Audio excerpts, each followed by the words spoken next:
one thing, actually, that's really good words. Most of what I know when we're talking about classic history, most of what I know about the Drow Islands, and so I was just thinking, do you prefer building a single character, or do you really like building the culture, building the world, and is that much more difficult? Building the world is much more difficult for me. I don't think that's true for every writer. I think we're all different in those things. Different writers have different strengths. Michael Crichton, for example. I thought Michael Crichton did mediocre characters, but his plots, like Jurassic Park, were just incredible.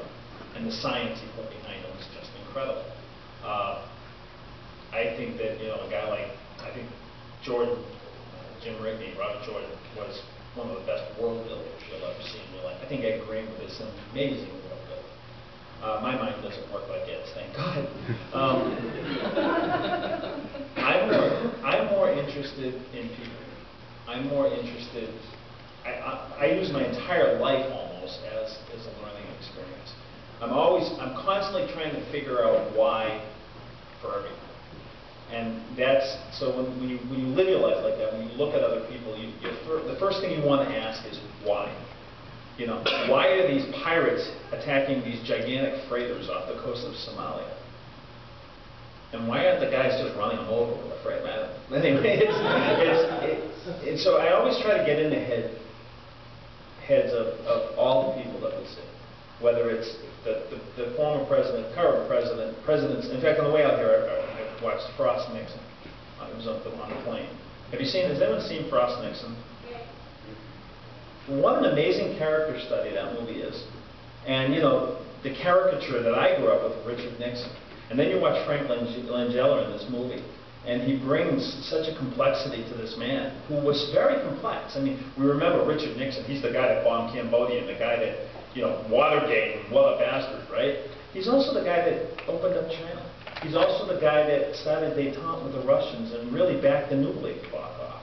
He's also the guy that was there when Earth Day started. An environmentalist. And and I think all kinds of people are like that. So when I'm writing a book, I always start with the character. And it doesn't have to be the main character.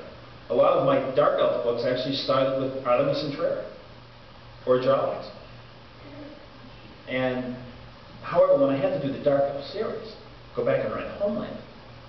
This was after I'd written the Halfling's Gem, and they said, okay, people want to know where this guy came from, so we want you to define the Dark Elves in the Forgotten Realms. And, the city you created, Menzoberranzan, we want to see it. And so I had those wonderful old modules. Remember the modules that Descent to the Depths of the Earth, Vault of the Drow, Queen of the Demon West Pits, that followed the Giant series, the classic. I had those. I had the Fiend Folio entry on Dark Elves. And that was pretty much all I had on Drow.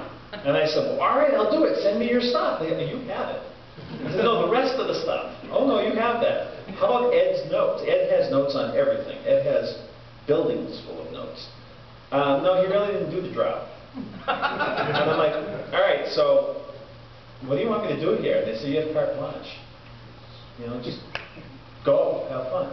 So this is the truth. And here I am, an Italian kid from New England, right? You know what I did? I got out my copy of Mario Puzo's The Godfather. And I kid you not, if you look at the Drow houses and look at the 5 families of New York, maybe it's the godmother, it's Drow, but a lot of the inspiration for how a society like that would work came from my heritage. We stand on the shoulders of giants, right?